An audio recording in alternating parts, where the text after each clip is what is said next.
Have you ever thought about building up your company to the point where you could sell it? It's something most entrepreneurs dream of. And today I'm excited to interview one of my best friends, Dave Summers, about how he successfully built up Urban Energy Group and sold it. And since I've known Dave for nearly 30 years, we talk about some of our childhood experiences, how we got in trouble as kids, and why many troublemakers might end up being entrepreneurs. We talk about some of the books that we've read and the key systems and processes that Dave built that helped him eventually sell his company.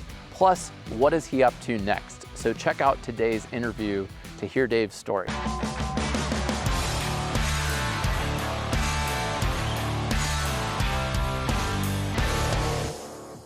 Hey everyone, welcome back to the Landscaper's Guide. Today, I'm at about 2,500 feet in Leavenworth, Washington with one of my best friends, Dave Summers, who I've known since I was like 9.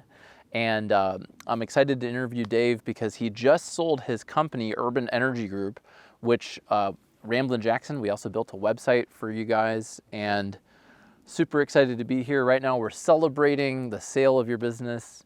We're smoking cigars. We're gonna record some music today at a winery right down the street. And Dave, thanks so much for coming on the show. My pleasure. What was Urban Energy Group, and what can you tell us about the sale? Yeah, so Urban Energy Group is a energy efficiency company focused on LED lighting for commercial industrial buildings. And I started the company in 2013 with one employee and grew the business over about a decade and then just sold it about a month ago. We were just looking through Audible app on my phone and the photos on your phone, and we listened to the book Built to Sell about 6 or 7 years ago. Yeah. And I remember we were driving to, was it Pemberton? Yep, British Columbia. And that was awesome. What was it, Lake George? Joffrey Lakes. Joffrey Lakes, yeah. I remember we went fly fishing, and there was fog on the lake, and we caught some trout. It was really a great trip. And on that trip, though, we listened to the book Built to Sell by John Warlow, and I remember us both being really struck by it. It was a great book. It definitely shaped how I've built Ramblin Jackson. That book is actually about a marketing agency, right. But there's a lot in that book that I think inspired you to grow Urban Energy Group in the way you did. And I was curious, what were some of your takeaways from that book that helped you build Urban Energy Group in a way that you could sell it? Previous to reading that book, I really thought about the company more as my career, my path, my kind of my everything in terms of my income and business. So after reading Built to Sell, it changed my perspective that companies can be sold like any other asset, and that you have a higher chance of selling your business if you build it in a certain way. And one of the key things is really getting yourself as the owner out of anything that makes the company money, or basically removing the owner from running the whole business. Mm-hmm. That's one of the main takeaways. And so I kind of started taking steps after that book to build systems and get myself out of all the important or necessary tasks of running the company. And how long did it take you to get to the point where you felt like it could run without you, or to a point where you felt like it was sellable? Yeah, I didn't really know if it was going to be sellable until it actually sold. I like to have a little bit of doubt there, I really didn't know. It's sort of, you have to go to the market and see what the market says. But as I started getting closer and closer to listing the company, mm-hmm. I think it was took me about 3 years to just even get it where it was operating even without me doing sales. But then I was building more systems with project managers and different software tools to get it to really operate as much independent of me as possible. Sure. And So I know that you've had to like work with tons of lawyers and attorneys, and there's things you can say and there's things you can't say. But what could you tell us about the actual process of selling it? What was that like, and who was involved? Yeah. So I've been doing a bit of real estate investing over the last 5-6 years, and I was pretty shocked how much similarity there is to real estate purchases, acquisitions, and selling a small business. So there were a lot of the same players: attorneys, CPAs, contracts. It was just a lot of, and then the timeline. And then with the sale of my company, there was a bank involved that was very similar to getting a loan for buying a house. So there were a lot of similarities that I wouldn't have thought of before I went into it. I thought it would be a lot different, but it was very similar overall as selling or buying a house. What are some of the other books that you read? We've both read a lot of business books, and we pass them back and forth and recommend them to each other. What are some of all the books you've read, some of the ones that come top to mind that influenced how you built your company? Yeah, so John Warlow's books, all three of them really played a big role. So Built to Sell, I believe, was the first one I read, and I think he had a couple books prior to that. But then he wrote The Automatic Customer, which is about creating recurring revenue. And then also his latest book, which is The Art of Selling Your Business. And that book was pretty instrumental. I read that at the beginning and then multiple times throughout the process because it had a lot of good stories and a lot of good ideas and insight and kind of things to watch out for. So one of the things that I know about you personally is that you love the mountains. We're in the mountains. You really dreamed this up. I remember you telling me years ago that you wanted to live in the mountains and own own real estate investment properties and sell your business. What similarity is there to your maybe risk tolerance in business and also in your personal life and your mountain adventures? What are some of the most gnarly mountain things that you've done? Yeah, I thought in the very beginning there was a lot of similarities between big mountain climbing and business in that you had to really plan it out. You had to know that there was a chance of failure and accept that. And then you had to just train and practice and put a lot of different pieces together. And then definitely the risk part. I've been in a lot of sticky situations in the mountains and got out of it and was okay. And, I was able to, in my business, all the risks seemed not as significant, as being in like a kind of life or death situation in the mountains. But yeah, I think one of the examples I like to reminisce on is when a friend of Kevin and I climbed Mount Denali, the highest peak in North America, in 2011. And we had to train for about 6 months. We had to take classes on how to do different types of crevasse rescue, and we wanted to do it on our own, unguided. And yeah, we just planned for it, and it was a very big goal at the time because we really didn't have a lot of experience, but we trained and we got mentorship and went for it, and then we summited. And so I think after summiting Denali, I kind of had a confidence in my own ability to execute my dreams. And so, yeah, I would kind of link it back to some of my early climbing days. What do you think about like when we were kids? So I've known you, I remember meeting you, you had a gyro. You had one of those bikes that you could turn the handlebars endlessly. I remember meeting you, and we got in a fair amount of trouble together as kids. I think were you kicked out of the first school in like grade school or something? Because isn't that why you came to Windsor? Yeah, well, I wasn't kicked out, but I got in a lot of trouble there. Yeah. And we wanted to switch to a public school. It was a private Christian school.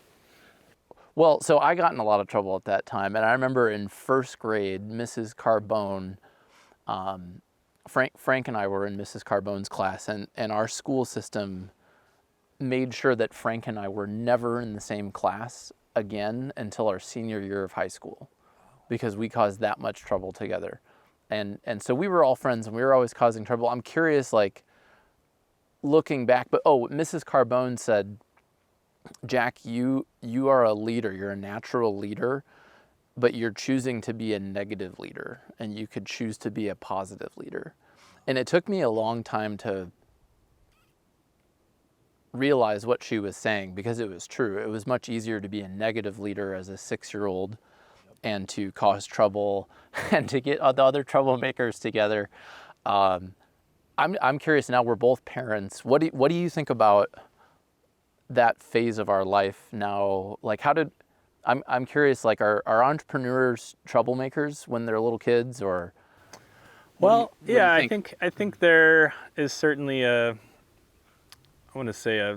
trend or a vein of some entrepreneurs where you have to bend the rules, or at least know that the rules are not, they're not set in stone. Rules change over time. And I think a lot of the most successful entrepreneurs really took the rules, moved them around, reshaped it, and then built incredible companies outside of the confines of what the rest of society thinks as acceptable, or I guess, just thinking outside of the box, I guess, would be another way. And I don't know if troublemaking has any necessary correlation there, because I think a lot of troublemakers maybe just end up being troublemakers, and that's... For sure. I don't know. I think that there's a certain element of it of recognizing the confines of something and the rules of something and observing a way to do it outside of that, and then wanting to do that, and then in school, like, that's not really encouraged, and then you get in trouble for it. And it's kind of thrill-seeking too. I think part of it was the thrill of getting kicked out of class or whatever it was. And sometimes, it wasn't constructive, but sometimes it was. Sometimes it was like, hey, this assignment doesn't really make sense. Yeah, I think there's definitely a difference in sticking with what school, teachers, society, like the box that they want to put around you. And a lot of those people end up being very successful, but working inside of other companies and following rules. It's like school sets you up to follow someone else's rules, which is what a lot of corporations have, is just a set of rules that you follow. And I think a lot of entrepreneurs don't want to do that. They want to make their own rules, and they want to make their own way. Right. So. But isn't there, it's kind of paradoxical though, because in order to build a sellable company, you have to build systems and structures, and yourself, you need to kind of work within them in order to have a thriving business and manage people who collaborate with you. Yeah, I think the difference is following someone else's instructions versus creating your own. I think some people just don't want to follow other people's rules for the sake of not wanting to do it. And then I think there are some people who observe that there's a better way of doing it. And that's more of the entrepreneurial mindset or nature to some ways. Because I know some people who they don't want to or can't participate in other people's systems, and then they're more of like a lone ranger or a solo entrepreneur. And there's definitely, that's great, but it's not really a sellable business. So in order to get a sellable business, you have to have a repeatable system that somebody else could then buy and repeat with other people, excluding you. And that's where I think John Warlow's books really hit that over and over again, was that a sellable business is one, I mean, not always, because some businesses you can sell and then the owner stays on for a long period of time, and that's just part of the sale. But having the company run as independent as possible without you is creating that environment or ecosystem that anyone else who had the interest in time and money could also operate. Yeah. What are some other books? I know that we both read The E-Myth. That was another book. That was, I'd say, the first business book that I read that was like life-changing and introduced the idea of an entrepreneur, a manager, and a technician. Yep. Did that book resonate with you? Oh yeah, I think you introduced me to that book. Yeah, I've read that many times, and that's probably been one of my number one recommendations to other business owners. Yeah, I mean, from the beginning, after reading that book, I realized I didn't want to be the technician, so the one who was really doing all of the actual work. Right. And I really wanted to hire other people to do the work. And that allowed me to continue to think outside of the box and figure out new ways of doing business. But yeah, The E-Myth is a great book. I'm curious, what are some of the ways that you've built your systems that other people use? Like, so for me, I use video. At this time, I use Loom. Loom is it's a program where you can record a screencast video of your computer really easily. For a while, I used Soapbox by Wistia, and there was a period where I made over 200 videos a year, and I now have over 1,000 videos that are, and they're in a video library, and it's like an online course. When I'm onboarding a new marketing coordinator right now, and they're going through the video training and course of all the steps of like how to release this podcast. And that's allowed me to create systems in a way. And then I have a lot of people who work with me, project managers, operations people who can watch those videos and type them up into the checklists and really expand on them for all the things that I'm not thinking of. So that's the system that works for me is video. I like to record a video of just what do I do, why did I do it, and then other people can do it. How do you create your systems? I mean, very similar. There's been quite a bit of video recording, but also checklists. The book, the Checklist Manifesto is one of my favorite books as well, by Atul Gawande, I think his name is. But also just a lot of just Google Docs and documents and spreadsheets that have the steps that need to be taken. How do you, when you're selling, how do you share that with a potential buyer so they know that the business has these systems and checklists to operate without revealing the secret sauce? And I mean, there's some risk in that. How do you protect yourself from that during that kind of evaluation phase? Yeah, I mean, in the industry, it's just called the due diligence phase, and there is a very strong non-disclosure, non-compete that's usually signed before you share anything with a potential acquirer, and so there's still the risk that they could take it and do something with it, and I'm sure that happens, but yeah, I mean, you really do share quite a bit in the due diligence phase. So for the last 10 years, you've been the owner, the CEO of Urban Energy Group. That's been a big part of your identity, your work. It's been a significant part of your life. It's helped you build your family. Who are you now? Now that piece of at least your work identity is gone, what's next? Yeah, I've been thinking about that, grappling with it, if you will.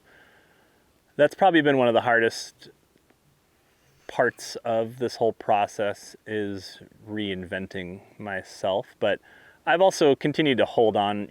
I might not be running the company anymore, but I did for 10 years, and so that's a core part of my internal identity. What other people think about me, that can vary based on the way I describe myself. Depends on the moment, the person I'm with. To some people, I might say I'm an investor. To other people, I'll just say I'm retired. To other people, I'll say I'm fun employed.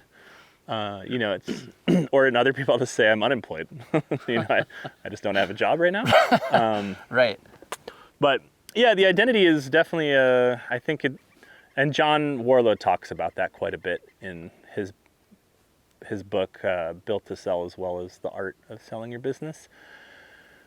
And a lot of entrepreneurs that sold their companies, that's one of their number one recommendations, is to really have the next. And there's a lot of resonance, or it resonates a lot with retiring, because a lot of retirees, people will work a career in the same company for 20, 30 years in the same industry, and then they retire, and all of a sudden their identity and that whole piece. So for me, throughout the last 10 years, I was really simultaneously focused on starting a family, and I have 2 kids, and then also as being a climber and a mountain person. So those parts of my identity are just going to get stronger. Right. And I also still own a business, and that's part of my rental property. So, I'm still a business owner, and still a mountain climber, and still a dad and a husband. And so, yeah, I think time will tell what happens, but, I've got other business ideas that now I have time just to sort of think about and let ferment in my consciousness. Tell me about mountain huts. What do you know about mountain huts? So we've been to a couple. We went to the RS2 hut up near Eldora. What was it, the Eisman? Is that the hut that we went to up near Vail Pass? Yep. But you've been to significantly more. You get dropped in on helicopters to go skiing and all these gnarly things. So what's in store with huts? Yeah, I've long had a dream of building backcountry cabins in some capacity. There's a lot of government, land issues, but and I've actually been working this last winter. Working with a friend who started a hut just right behind this mountain here, and I helped put it together. And then also I was working once or twice a month, hauling people and gear, and it's a ski hut. And so I'm yet to find my exact path there, but I've got quite a few ideas, locations, and I think time will tell how that unfolds. But yeah, mountain huts, I think, are one of my main passions. So whether or not I'm going to do it in the way that I did urban energy, probably not, where I wouldn't build it to sell it necessarily. But maybe, I don't know, maybe if I got it to a place where it was worth, and one of my favorite lines that John talks about when is the right time to sell a business is when it's worth more to someone else than it is to you. And I think that was a really important point. And, I came to the realization that it was worth more to someone else than it was to me to keep running the company. And so that was when I, knew it was the right time to sell and stuck with it. So how do you feel now that you've sold it? Well, I've got a 1-year-old, so I'm tired. And the whole process was, relatively exhausting. But I'm starting to, feel good, feel great, actually. I know when I have big trips planned, like big elk hunts, or like I'm the keynote speaker at a conference, and I know this like 9 months in advance, I spend a lot of time and energy training and preparing for that. And I remember when I went archery elk hunting the first time, and I didn't harvest anything, but I felt really sad and kind of depressed after it. Like it was like this kind of letdown of like, oh, I did it and it was great. And then I don't know, I kind of felt really low, surprisingly, after it. And I found that I actually enjoyed the work of getting to that point, maybe even more than the hunt itself. Do you ever have that experience with either your building up your business and selling it or some of these mountain adventures? Yeah, I would say that the journey is the journey is what it's all about. I can't think of the quote right now, but there's a lot of quotes around. Sure. The journey's more important than the destination. But with the business, I would say, yeah, the sale was anticlimactic for me. I think I had it built up, but then it took a long time. And so you kind of get exhausted from thinking about it. It took like a year or something, right? Yeah, the actual sale took a handful of months, but we had it listed for a while and had a number of offers that we had to go through the process. And but yeah, I think that's definitely a life lesson of always having things to look forward to, and that often the anticipation is more valuable than the actual destination. And so, that's part of, I'm working on planning some traveling with my family to go abroad for a while and explore the world, and just planning it is exciting, Definitely. I'm sure it'll be fun when we go there, but I think when we're done and come back, maybe they'll be that low, but we'll hopefully have another thing planned. I'm sure you will. Yeah. So it's all about planning and dreaming and, living in that state of the journey. When in your personal life, like when I know that you're way into like weightlifting and mountain climbing and biking, when do you find that there's a certain time where you get big ideas? Yeah, it's in that in-between state of being, consciously thinking or doing something and then being super present, hyper present in a moment. In between those two places, I don't know what it's called, but maybe just their subconscious. Yeah, I mean, often it's like right before I fall asleep or when I'm on my way to do something. Often like with mountain biking, you kind of go uphill slowly, and that's kind of that in-between state. You're not super present because you don't have to be, but on the way down, you have to be super present, but on the way up. Yeah, I'm not sure I come up with all my great ideas then, but yeah, it's in the back of the head. It's like in your subconscious. One thing that I wanted to talk about was, we've both done some coaching with Wayne Herring. Oh, yeah. And one of the things Wayne shared with me that I don't think we hear enough in these podcasts and things is like, you don't have to sell your company. Yeah. So it could be that you don't. Yeah. And because I think there's a lot of pressure to like have built this sellable company and like you're a loser if you don't or something like that. But I know a lot of people who really love running their company, and that's fine. And some of them retire like people with jobs, and during that time they've enjoyed running a business. Totally. Yeah. I mean, there's a whole spectrum, on the one end, there's kind of the Elon Musks who are creating spaceship companies and Tesla, and, he's just creating companies all the time and growing them and selling them and going public and doing all these wild things. And then there's the kind of other spectrum where it's more of a lifestyle or a legacy company where you pass it on to your kids, and that's your plan and your hope. And then there's everything in between. So I think it's very much a personal journey, and I guess I didn't really feel any pressure to sell from outside forces. It was more internal pressure, because I felt like, as I said before, the value was higher to someone else than it was to me. Well, and I mean, one thing you shared with me was that you felt like you reached the cap of where you wanted to grow it. Not that you couldn't grow it to the next level, but you didn't really have the drive to do it, or you didn't find the joy or the excitement. It wasn't a challenge that you wanted. Yeah, that's also another thing that's brought up quite a bit in John's book, and I think he ends one of his books with a whole little paragraph on that, but or maybe a chapter, that it's totally okay to not, because I think, to your point, in my opinion, there's actually more pressure to grow a company and to keep growing it. Sure. And to keep hiring and keep scaling and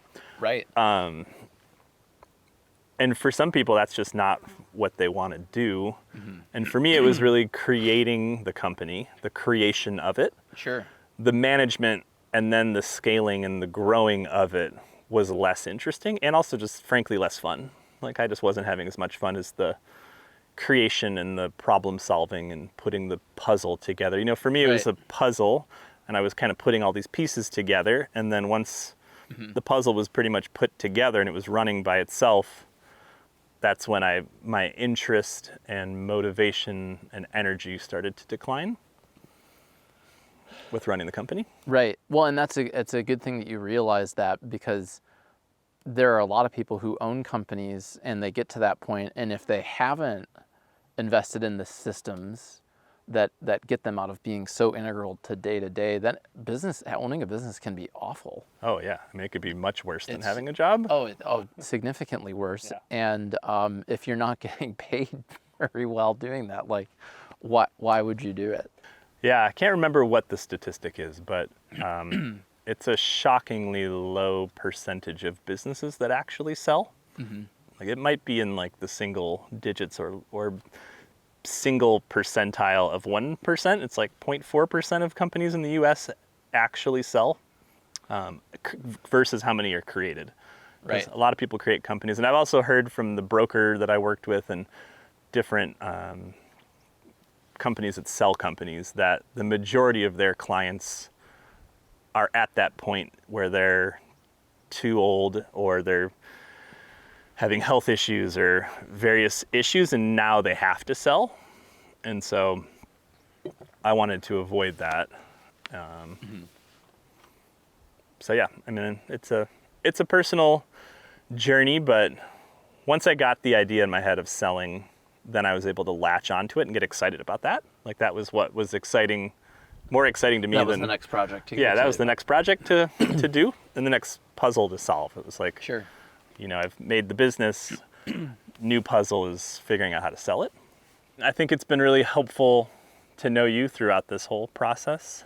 You know, you started a company before I did, and you were an inspiration to go out on my own, and I saw you doing it when we were both in our early 20s, and it resonated a lot with me versus seeing other friends like get corporate jobs and, you know, get into that corporate lifestyle, or not get jobs and like do nothing. That happened to some people too. But watching you start a business and then I followed behind, and I felt like we've been on kind of parallel paths for a while, and it's been really helpful to have friends that own businesses that you can talk to. Yeah, it really has been, because it's pretty weird running a business and having staff and all the risk, and I've definitely appreciated that part of our friendship, because I don't know, it's difficult to talk about with people who aren't doing it. Totally. One of the other cool things you do is you take epic mountain photos, right? You've gotten really good at that. So where can people connect with you online if they want to network with you, see your photos, see your mountain adventures? Yeah, my Instagram handle is probably the best. It's just at Dave Summertimes, and that's where I post a lot of my mountain photography, and yeah, that's a passion of mine. All right, everyone. Well, thanks so much for checking out this episode of the Landscaper's Guide. If you haven't subscribed already, you can check it out at landscapersguide.com/podcast, where we interview interesting people. And I'm Jack Jostes. Thanks so much for checking out this episode. We will talk to you next week on the Landscaper's Guide.